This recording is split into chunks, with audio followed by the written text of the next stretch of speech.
respondeu: juro pelo nome do Senhor, o teu Deus, que não tenho nenhum pedaço de pão, só um punhado de farinha no jarro e um pouco de azeite numa botija. Estou colhendo uns 2 gravetos para levar para casa e preparar uma refeição para mim e para o meu filho, para que a comamos e depois morramos. Até aí por enquanto. Recapitula comigo o que nós pregamos no domingo retrasado. Eu trouxe uma mensagem há 2 domingos atrás sobre esta mesma mulher, falando que aquela mulher, ela contou uma história de morte para si mesma. No desespero dela, no medo dela, na dificuldade dela, ela deixou-se ser movida pelo espírito de medo e contou uma história de caos, de tragédia, de ruína para si mesma. A viúva de Sarepta é uma mulher da qual nós olhamos para ela e nós percebemos que essa mulher, ela foi uma mulher diferente. Eu gosto sempre, quando ministro uma história, eu gosto de trazer reflexões dos 2 lados. Por exemplo, eu tenho uma mensagem sobre Eucana, Ana e Penina. Que história você quer viver? Essa é uma das mensagens que eu tenho no meu canal no YouTube mais visualizada. Porque tem um pouco de polêmica, o povo gosta de polêmica, né? E aí tem muitos comentários. Por quê? O pessoal pergunta: mas o senhor está falando de Ana, eu não gosto que fala de Ana. Então o pessoal fica chateado, porque eu abordei uma parte de Ana que ninguém gosta de abordar. Mas a grande verdade é que todos nós temos forças e oportunidades, mas também temos fraquezas e ameaças. Quem não tem fraqueza na vida? Por sinal, a Bíblia diz que o único que for atentado em tudo, mas não pecou em nada, se chama Jesus Cristo, o homem perfeito. Mas fora o Senhor Jesus, todos nós temos forças e fraquezas, oportunidades e ameaças. Pois bem, essa mulher, eu falei sobre a parte, o que ela fez que nós não poderíamos fazer. E eu disse que ela contou uma história de morte, uma história de ruína, tragédia e desgraça para si mesma. Nós não podemos agir assim. Se Deus falou com você, se Deus te ordenou a um serviço, se Deus te deu uma ordem, não importa o que você está passando, não importa o que você tem, apenas obedeça o chamado e a ordem de Deus. Tudo já deu certo. Ok? Elias perguntou a ela, e isso para mim é muito interessante, que eu mostrei a vocês que aquela mulher, ela estava consciente que Deus iria mandar um profeta à casa dela. Ela já sabia quem era o Deus verdadeiro. Deus tinha falado com ela, tinha dado uma ordem para ela. Mas quando o profeta chega, ela faz de quem não sabe de nada. Ela tenta dar dar um escape, dar uma fuga. É aquele tipo de crente que sabe que tem que fazer, mas não faz. Ele sabe que Deus falou, mas ele vai empurrando. Ele vai. Não, aqui não, eu tô falando para outros crentes. Não é aqui não. Tudo bem. A situação daquela mulher é interessante, essa parte, é que Deus falou assim: Elias, ela vai te sustentar com pão. Mas quando Elias chega até ela, Elias vê ela catando o quê? Graveto. Quem é da roça sabe o que é graveto. E eu fui da roça, sou raiz da roça, né? Todo mundo sabe o que é graveto. Ela não está pegando lenha, está pegando graveto. O negócio estava feio. Mas Deus falou assim: Elias, é pão que ela vai te dar. Só que eu consigo perceber isso, que eu já estive no lugar de Elias. Quando Elias vê a mulher magricela. Ele olhou catando graveto. A situação dela, ele pensou: é covardia, Senhor, pedir pão. Ah, Senhor, é essa que vai me dar pão. Sabe o que ele faz? Ele sente tanta dor daquela mulher que ele pede água. Ei, me dá um copo de água, porque talvez a água pudesse dar. Eu já falei com alguns irmãos, teve tempo, né? Que alguns irmãos que tinham uma condição financeira pequena. E uma vez veio trazer uma oferta. E eu falei, eu vou te contar a história. Eu fui pregar uma igreja lá no fim do quase do mundo, assim. Fui pregar. Eu não tinha carro ainda, ia de carona na época. Contribuía para o combustível do carro do irmão, do meu próprio bolso, para ir pregar em algum lugar. Então eu fui num lugar que eu nem sei chegar hoje. Eu não sei nem onde eu estava, mas eu fui. Cheguei lá, era uma igreja que tinha uma caixinha de som. Era uma caixinha de som igual minha mãe tinha. Minha mãe tinha uma caixinha, uma serenata, que tocava Amado Batista, aqueles negócios brabo lá. E aí, era uma caixinha assim, com um microfone. Aquele microfone karaokê que você põe, né? Ei, tô falando pra geração um pouquinho mais velha. DVD. Alguns nem conhecem mais, tá certo? Então, era assim o microfone. Eu fui pregar lá, o Gleiston. E eu falei, preguei como se estivesse na conferência da Lagoinha. Preguei. Eu sempre pensei assim, preguei. Então, acabou o culto. Aquele pastor, pastor Wagner, queria agradecer ao senhor e me trouxe uma oferta.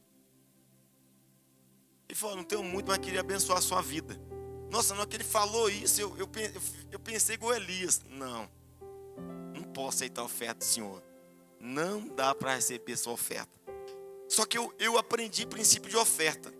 Quando alguém quer ofertar na sua vida e você não recebe, você está cometendo um erro muito grave. Primeiro, você está retendo a bênção que Deus quer te dar. Segundo, você está retendo alguém de ser abençoado por abençoar a sua vida. Por quê? Porque oferta não é dinheiro. Oferta no mundo espiritual é semente.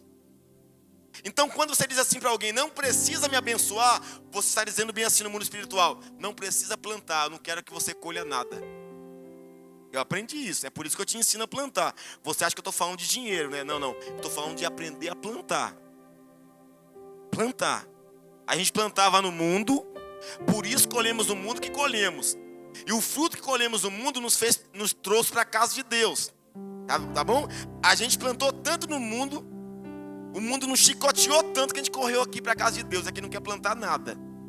E aqui é o contrário. Talvez você criou trauma de plantar no mundo e colher coisa ruim. Se você planta na casa de Deus, você colhe coisa boa. Muda o padrão mental. Você talvez está traumatizado. Mas muda isso aí e começa a plantar no reino de Deus, para colher no reino de Deus.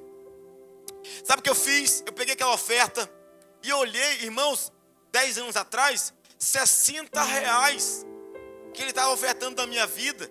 E eu tinha que, de fato, pagar o combustível, que o carro não era meu. O que eu fiz? Eu peguei a oferta. Falei, meu irmão, olha só, vou receber a sua oferta. Vamos orar aqui.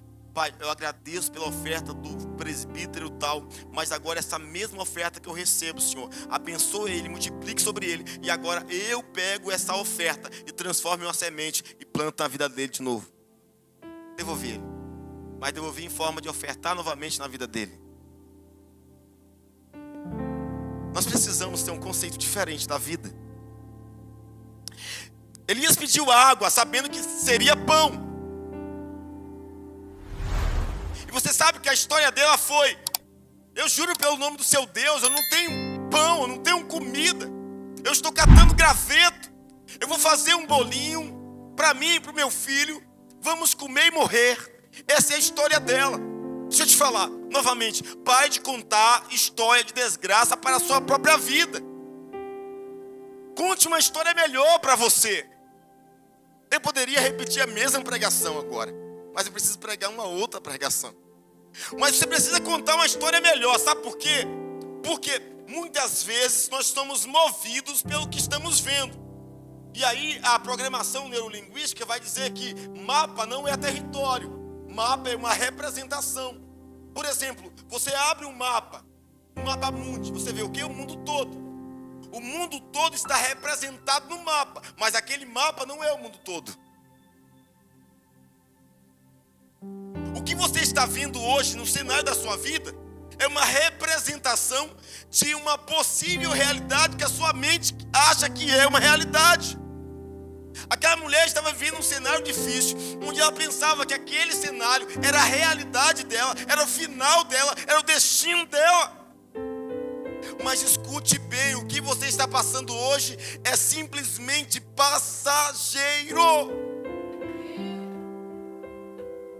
Conte uma história melhor para a sua vida. Tá, mas eu não quero falar só sobre isso. Quero falar o que a maioria de nós percebemos de bom na vida daquela mulher. O que você vê na vida daquela mulher quando você lê esse texto de 1 Reis 17, do versículo 7 em diante, você vê muita coisa boa. Porque a partir do versículo 7 até o versículo 24, sabe o que você vê? Você vê uma mulher que viveu milagres. E isso aí é muito fácil a gente ver. Eu que fico fundando algumas coisas que ninguém quer ver, mas essa parte todo mundo quer ver. Você prefere ver o quê? O milagre. E quando você vê a história dela, você lê a história dela, o que você vê? Milagre. Vou te contar o primeiro. Primeiro milagre.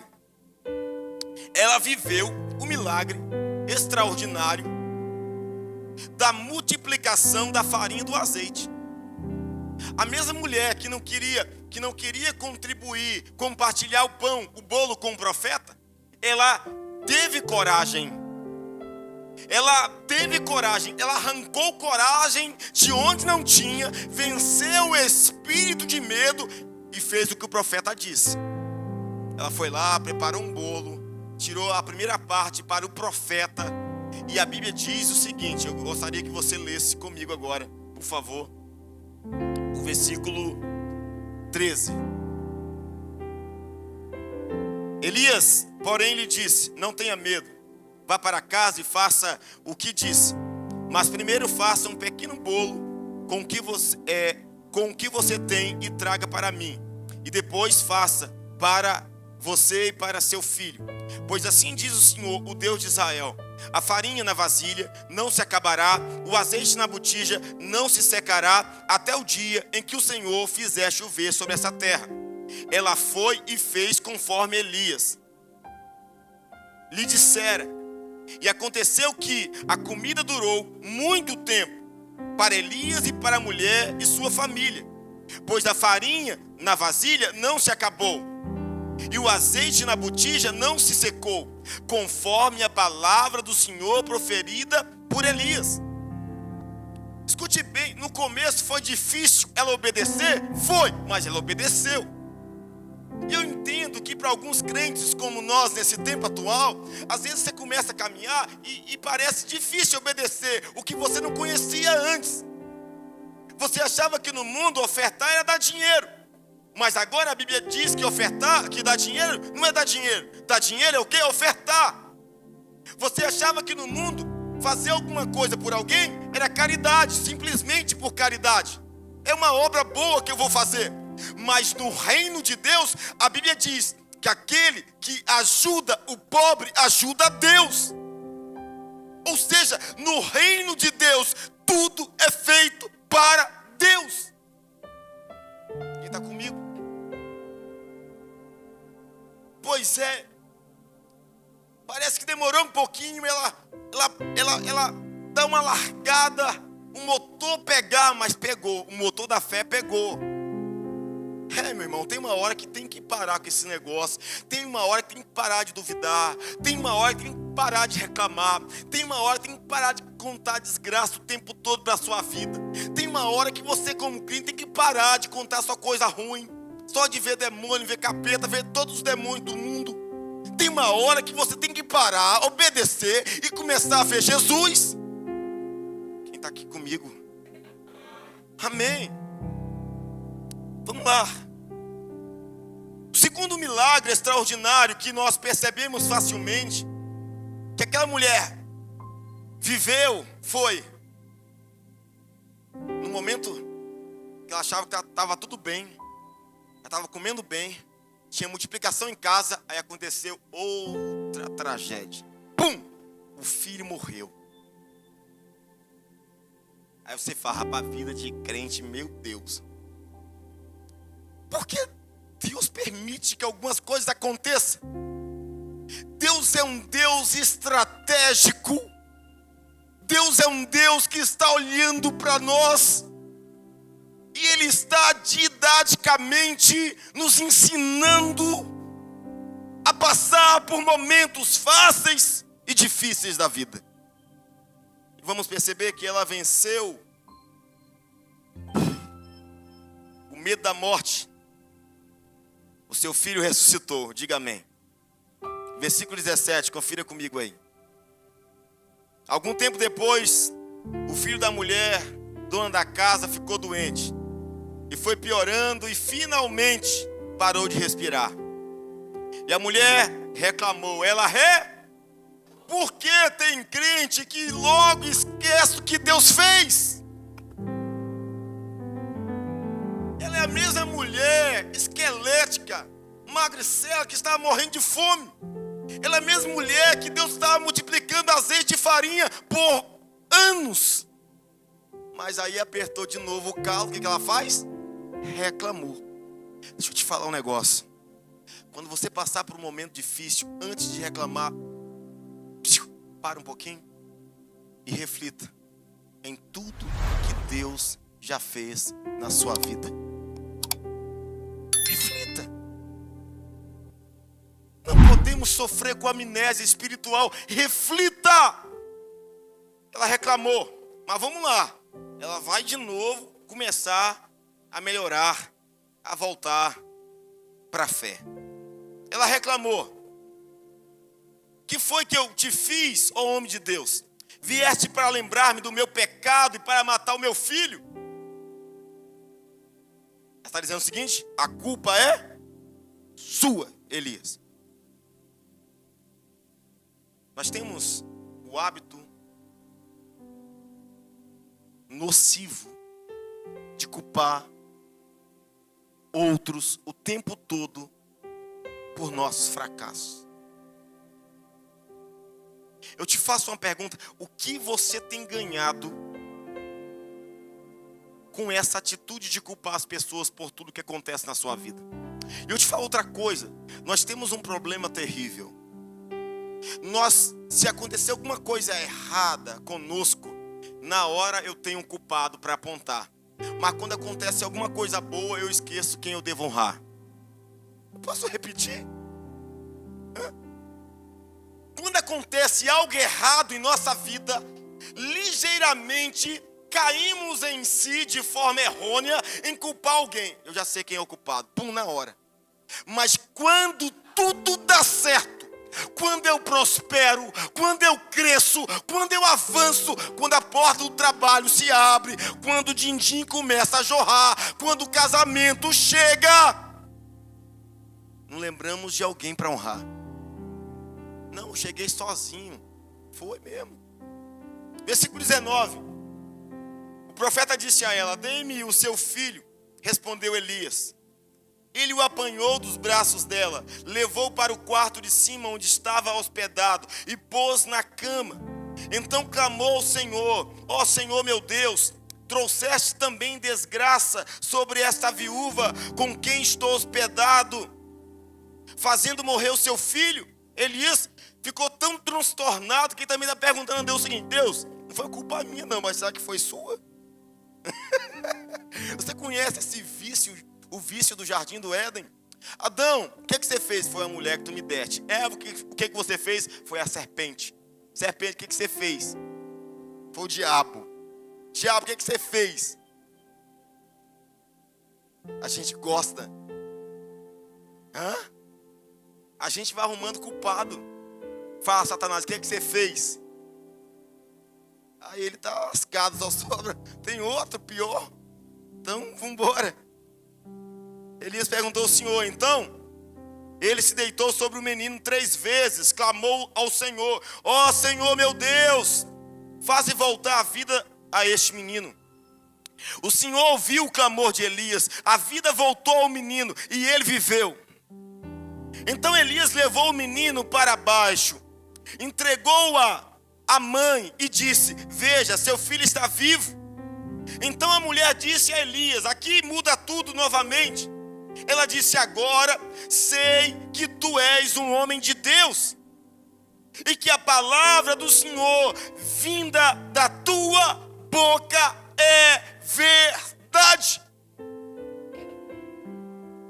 Essa mulher nos mostra 2 pontos de uma vida espiritual inteligente. Primeiro, discernir quem são as vozes de Deus sobre nós. Segundo ponto de inteligência espiritual, discernir quando a palavra de Deus está vindo até nós e obedecê-la. Ela obedeceu a palavra de Deus. Não teve mais dúvidas. Ela entendeu que era Deus que estava cuidando dela. Mas essa visão dos milagres extraordinários que essa mulher viveu é a visão humana. Porque nós gostamos de milagres. Nós gostamos de milagres. Nós gostamos de ver alguma coisa extraordinária que aconteceu com alguém. Só que a gente gosta de ver o que aconteceu. E raramente queremos saber por que aconteceu. Como aconteceu. A gente quer saber o que aconteceu. Foi bom? Foi. E você diz, eu quero. E você não pergunta, como você conseguiu? Qual Deus que você serve? Qual palavra você recebeu que mudou sua vida? Entende, gente? Nós estamos pecando em muitas coisas. E uma delas é querer saber o que aconteceu. Esquecemos de procurar saber como aconteceu. Porque eu gostaria que você raciocinasse comigo que a visão de ver milagres extraordinários está relacionada à nossa visão. Agora eu te faço uma pergunta muito pertinente sobre outra situação, é que o que Jesus viu naquela mulher? Porque eu quero te contar uma situação, é que Jesus falou dela. Você sabia disso? Depois de tantos anos do acontecido, Jesus nasce lá em Belém, Jesus cresce, começa o ministério, e de repente Jesus está ensinando ao povo, e ele toca exatamente, respeitante a história daquela mulher. A pergunta é por quê? Você lembra de alguém que não teve relevância alguma? Se você fala de sofrimento, geralmente você lembra de quem te trouxe sofrimento. Se você fala de felicidade, geralmente você vai lembrar de alguém que te trouxe algum tipo de felicidade. Ou seja, nós lembramos aquilo que de fato fica guardado, coisas marcantes. Jesus falou daquela mulher. Agora, o que Jesus falou dela? Será que Jesus lembrou dela sobre os milagres? Olha, vocês conhecem a viúva de Sarepta, a mulher que Deus fez multiplicar azeite e farinha. Olha, a mulher que Deus ressuscitou o filho. Será que Jesus enfatizou o que na vida dela? Será que Jesus mostrou o quê? Que de fato os milagres que aquela mulher viveu eram muito mais importantes do que qualquer outra coisa? Quero te mostrar e você vai ficar boquiaberto com o que Jesus viu nela.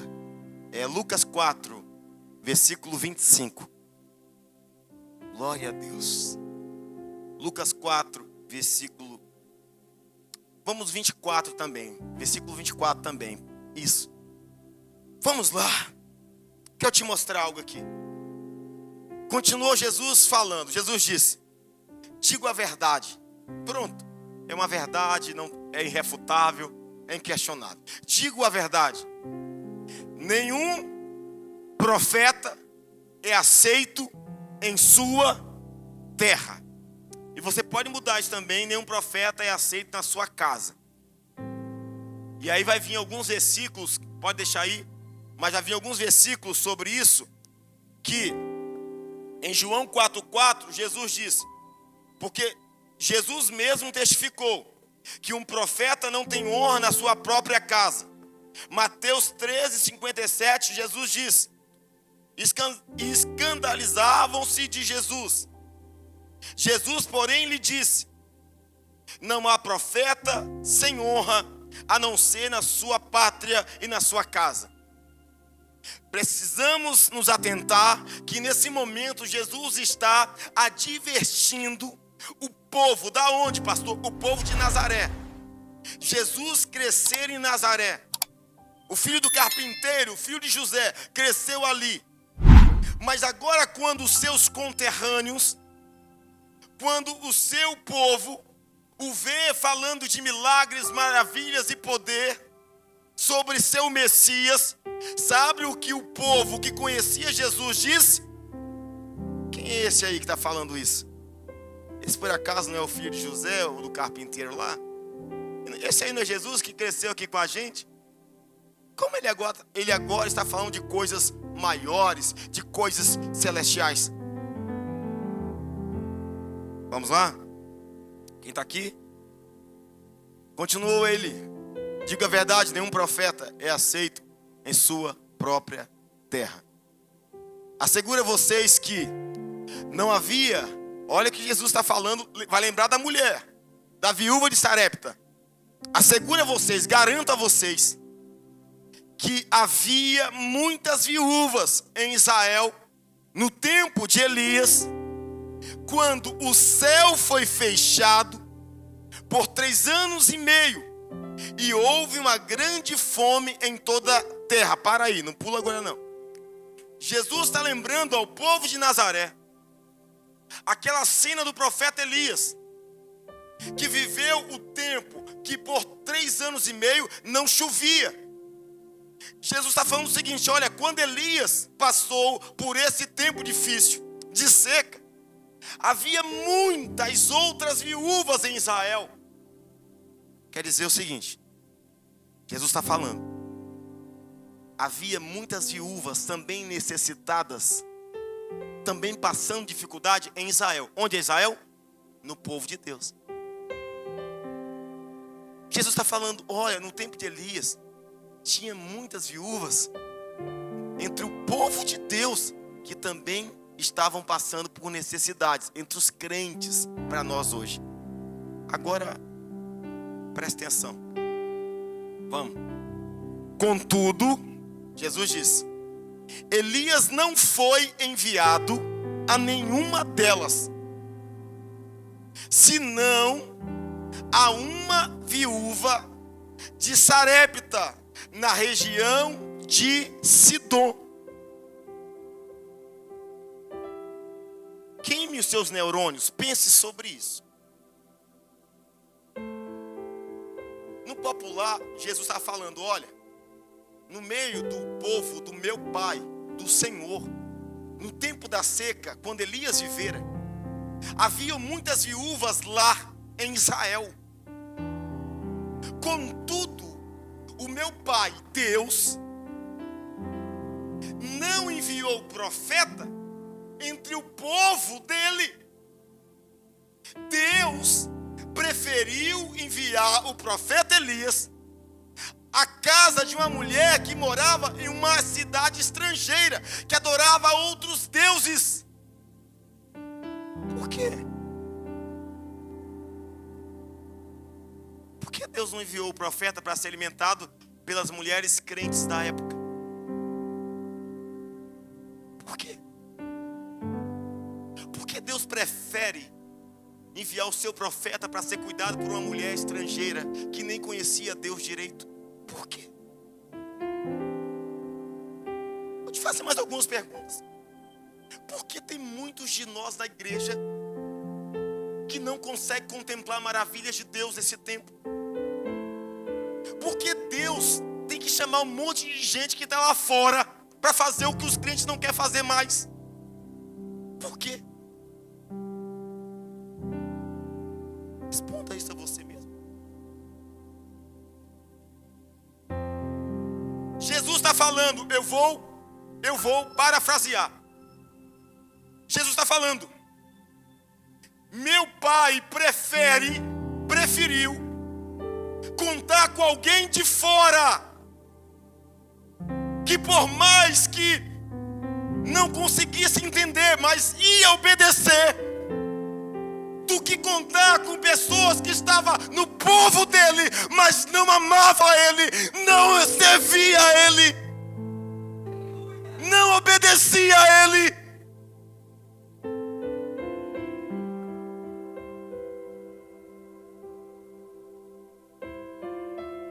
O que você não quer fazer para Deus, e vai buscar um monte de gente lá fora para fazer.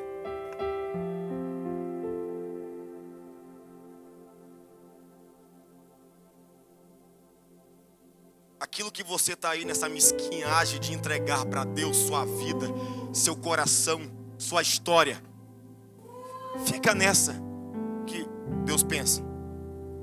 Se o povo de Israel, com as viúvas que tem lá, se eles não estão obedecendo a minha palavra, vai obedecer a do meu profeta?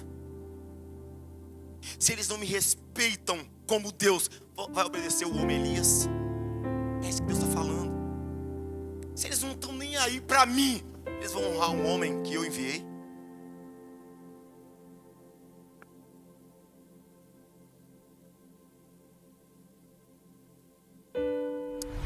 Deus, Ele viu naquela mulher o que muitos não enxergavam. Deus viu naquela mulher de Sarepta, a viúva, o que não viu em todas as viúvas do seu povo. Ele viu naquela viúva um coração disposto a obedecer, que não via no coração do seu povo. Ele viu nela um coração disposto a honrá-lo, a honrar tua palavra, que também não achou no seu povo. João 1, versículo 10, vamos para casa agradecer ao Senhor. João 1, versículo 10, falando sobre Jesus, diz: aquele que é a palavra estava no mundo, e o mundo foi feito por intermédio dele. O mundo, o universo, não o mundo, sistema pecaminoso. Mas o mundo não o reconheceu, as pessoas não o reconheceram. Continua. Veio para o que era seu, judeus, o povo da promessa, alguns crentes que também não querem mais nada com a vida. Veio para o que era seu, mas os seus não o receberam. Continue.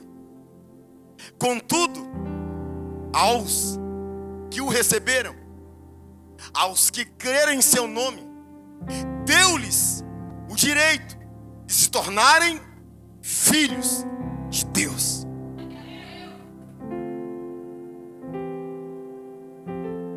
Ele veio para os que eram seus, para os que eram seus, mas os seus. Alguém fala assim: pastor, está falando dos judeus. Sim, ali o contexto é os judeus, mas vale para hoje também, vale para os crentes de hoje também. Tem muita gente cantando: eu sou teu, eu sou teu, eu sou teu. A boca, os lábios, mas o coração está longe. Eu termino te dizendo: obedeça ao Senhor, como aquela viúva de Sarepta. Honre a palavra do Senhor. Jesus está te chamando. Você pode aplaudir bem forte o nome do Senhor.